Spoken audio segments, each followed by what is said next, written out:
প্রিয় বন্ধুরা, আজকে পাড়াগ্রাম হাটে আসলাম। দেখেন প্রচুর গরু, এগুলো ষাঁড় গরু, ছোট ছোট এবং মধ্যম সাইজ, যা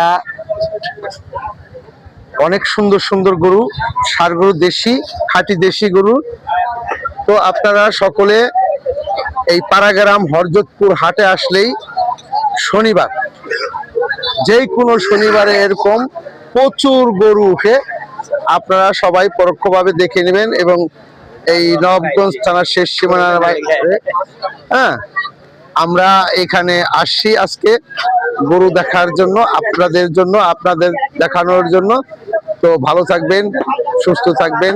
আরো অনেক গরু দোয়াল গায়ে আছে, ষাঁড় গরু আছে, দামর আছে এবং প্রচুর গরু পাওয়া যায় এখানে। আপনারা আসবেন ইনশাল্লাহ। ভালো থাকেন, সুস্থ থাকেন।